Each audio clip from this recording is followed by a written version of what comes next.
Bismillahirrahmanirrahim. Assalamualaikum warahmatullahi wabarakatuh.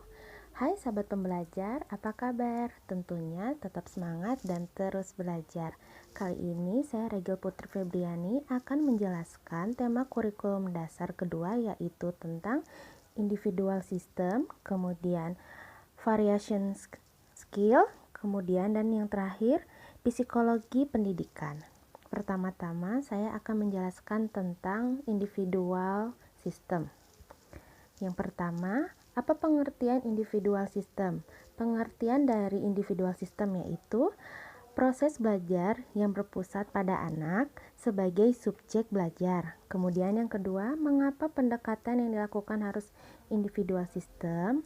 Karena pendekatan dilakukan sesuai dengan keadaan masing-masing anak. Anak berperan sebagai subjek belajar, artinya anak berperan aktif di dalam proses bermain sambil belajar. Kemudian, apa tujuan yang ingin dicapai dengan melakukan pendekatan secara individual system? Tujuannya adalah yang ingin dicapai yaitu agar proses belajar dapat dilakukan secara bertahap, small step system, karena tidak mungkin bertahap jika proses belajarnya dilakukan secara klasikal. Kemudian, di Bimba, murid dan guru memiliki peran masing-masing. Sebutkan apa peran guru dan murid. Peran guru yaitu bukan hanya mengajar, tetapi lebih penting adalah sebagai memfasilitasi pertumbuhan dan perkembangan serta belajar anak. Kemudian peran anak yaitu untuk mengembangkan seluruh potensinya dengan benar secara jasmani dan rohani. Kemudian membentuk karakter anak, bersosialisasi, kemudian memberikan kesempatan anak untuk bermain sambil belajar. Kemudian, apa perbedaan antara metode individual system dengan classical system? Yaitu perbedaannya, kalau individual system, perbandingannya sedikit, materinya berbeda-beda, kurikulum menyesuaikan, dan anak sebagai subjek belajar. Kalau klasikal, perbandingannya banyak, materinya beragam, kurikulumnya sudah ditentukan, guru sebagai subjek belajar. Kemudian, bagaimana cara yang dilakukan motivator agar dapat melakukan pendekatan secara individual? Dengan cara mengenali karakter anak, cari tahu kesukaan anak minimal 3, kemudian memasuki dunia anak dengan hal yang anak suka, kemudian jangan menyerah dan tetap bersabar, dan yang terakhir mendampingi anak dengan memberikan motivasi dan reward. Kemudian, apa dampak yang akan terjadi bila pendekatan dilakukan secara individual system? Dampaknya yaitu motivator dan anak dapat saling mengenal secara personal karena anak menjadi subjek, serta materi belajar bisa disampaikan dengan baik. Kemudian, apa dampak yang akan terjadi bila pendekatan dilakukan secara classical system?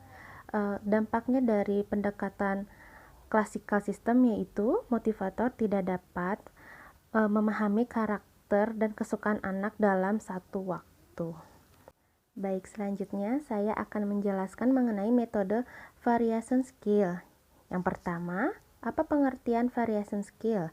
Variation skill adalah kemampuan yang harus dimiliki motivator dalam memvariasikan aspek belajar dengan kegiatan belajar.